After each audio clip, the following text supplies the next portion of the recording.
Formula ఈ car racing కేసులో కేటీఆర్ విచారణ ముగిసింది. దాదాపు 7.5 గంటల పాటు విచారణ జరిగింది. రేసింగ్ ఆలోచన వచ్చిన దగ్గర నుంచి ఏం జరిగిందో ఒక్కో విషయాన్ని క్షుణ్ణంగా తెలుసుకునే ప్రయత్నం చేశారు అధికారులు. అసలు హైదరాబాద్లో ఫార్ములా ఈ రేస్ నిర్వహించాలని ఆలోచన ఎవరిది, ఈ ప్రతిపాదనను ఎవరు ఆమోదించారని ప్రశ్నించారు.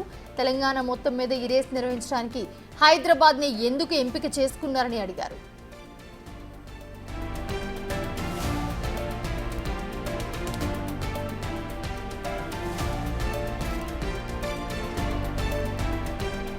ఇదే అంశానికి సంబంధించి సురేష్ జాయిన్ అవుతున్నారు. సురేష్, ప్రస్తుతం చూస్తూ ఉన్నాము కేటీఆర్ విచారణ ముగిసినట్లుగా కనిపిస్తోంది.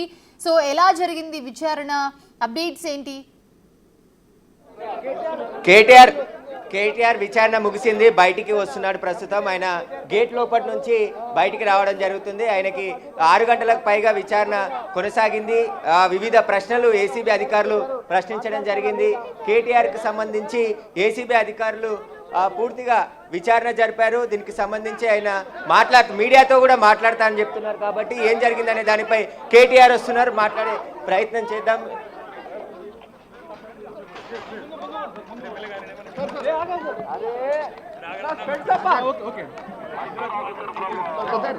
గేట్ ముందు గేట్ ముందు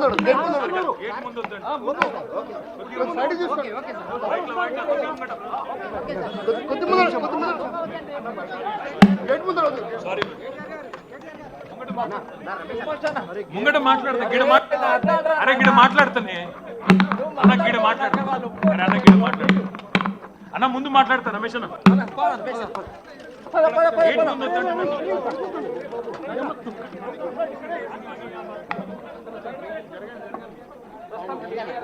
మీడియాతో మాట్లాడతాను. ఎందుకంటే మీకే ప్రాబ్లం జరగండి.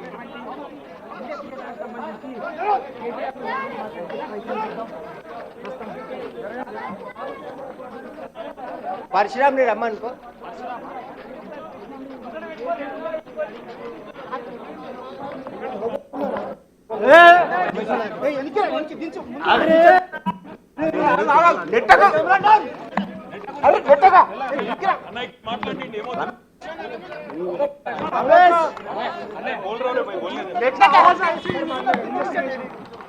ఏసీబీ వాళ్ళు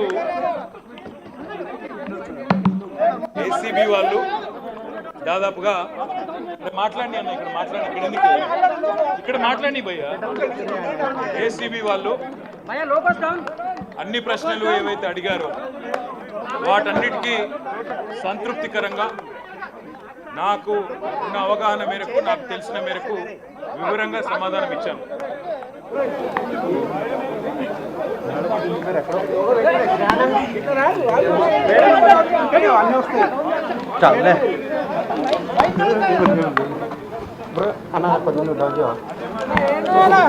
అదే మాదిరిగా ఏదైతే పెట్టారో ఇదొక చెత్త కేసు, ఇందులో విషయమే లేదు, మీరు అసలు ఏం చేస్తున్నారో కూడా ఈ ప్రభుత్వ ఒత్తిడిలో మీకే తెలియదు, పూర్తి సిద్ధమైన కేసు అని కూడా వాళ్ళకి చెప్పాను. దాంతోపాటు నేను ఇంకొక మాట కూడా వాళ్ళని అడిగాను. ఇవాళ పొలిటికల్ ప్రెషర్లో ఒక పొలిటికల్ కేసు పెట్టి దీనివల్ల ఏదో సాధిస్తానని రేవంత్ రెడ్డి అనుకుంటే అది ఆయన మూర్ఖత్వం మాత్రమే అవుతుంది అనే మాట కూడా చెప్పాను. కానీ విచారణకు మీరు ఎప్పుడు పిలిచినా, ఎన్నిసార్లు పిలిచినా వచ్చి పూర్తి స్థాయిలో సహకరిస్తాను అనే మాట కూడా వారికి చెప్పాను. మరి వారు మళ్ళీ ఎప్పుడు పిలుస్తారో తెలియదు. ఎప్పుడు పిలిచినా అప్పుడు మళ్ళీ వచ్చి సంతృప్తికరంగా వారికి సమాధానం ఇచ్చే బాధ్యత.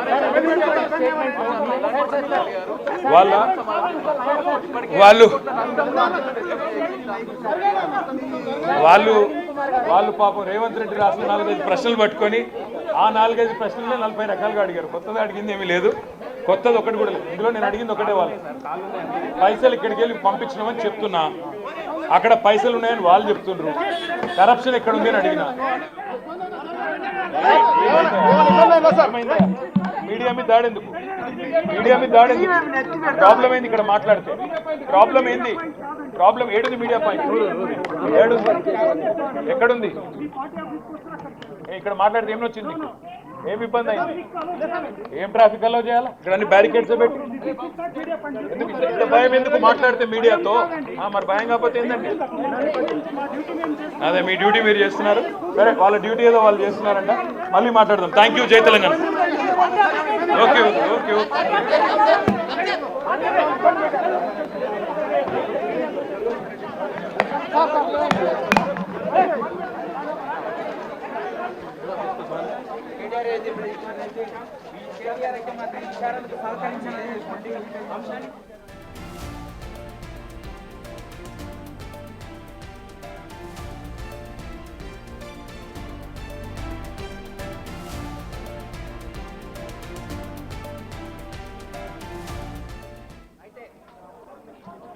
కేటీఆర్ మీడియాతో మాట్లాడాను, విచారణకి సహకరించాను, పూర్తిగా ఆ విషయాలన్నీ కూడా చెప్పానని చెప్పేసి కూడా చెప్తున్నారు. మళ్ళీ విచారణకి రమ్మని పిలిచారని చెప్పేసి కేటీఆర్ మాట్లాడడం జరిగింది.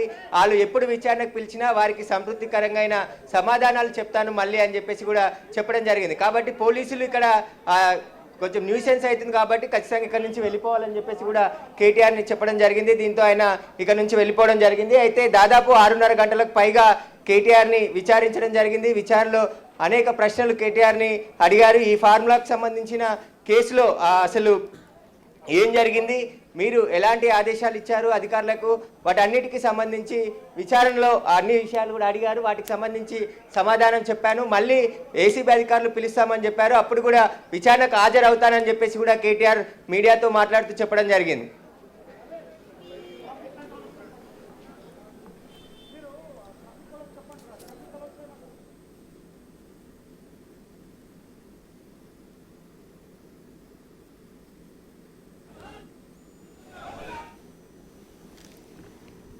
రైట్ సురేష్, మరి ఇప్పుడు ఏసీబీ కార్యాచరణ ఎలా ఉండబోతుంది, నెక్స్ట్ ఏం చేయబోతున్నారు, సో మళ్ళీ ఎంక్వైరీ ఎప్పుడు చేయబోతున్నారు, దీనికి సంబంధించి ఏమైనా అప్డేట్స్ ఉన్నాయా?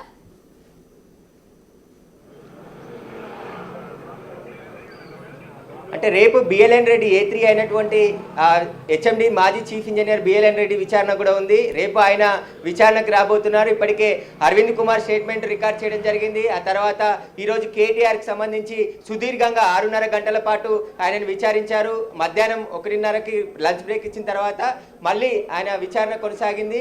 ఇప్పుడే కొద్దిసేపటి క్రితమే ఆయన విచారణ ముగించి బయటికి రావడం జరిగింది. ఇక మీడియాతో మాట్లాడి ఆయన దీనికి సంబంధించిన పూర్తి విషయాలు చెప్పడం జరిగింది. ఎందుకంటే ఈరోజు జరిగిన విచారణకు సందర్భంగా ఏం జరిగిందనే దానిపైన పోలీసుల ఏసీబీ అధికారులకు పూర్తి సమాచారంకి సంబంధించి సహకరించాను. నేను వాళ్ళు అడిగిన ప్రశ్నలన్నిటికీ సమాధానం చెప్పాను. ఈ కేసు అసంబద్ధమైన కేసు, అసలు ఈ కేసే లేదు, ఇలా అవినీతే జరగలేదు అని చెప్పేసి కూడా నేను చెప్పాను. అసలు డబ్బులు కంపెనీకి బదిలీ అయ్యాయి, దానివల్ల నాకు ఇలా ప్రయోజనం చేకూరుతుంది అని చెప్పేసి కూడా మాట్లాడానని చెప్పేసి చెప్తున్నాడు. ఇక మళ్ళీ విచారణకి పిలుస్తాము, తేదీ ఎప్పుడు అనేది మేము చెప్తామని చెప్పేసి కూడా ఏసీబీ అధికారులు కేటీఆర్కి చెప్పినట్టు తెలుస్తుంది. కాబట్టి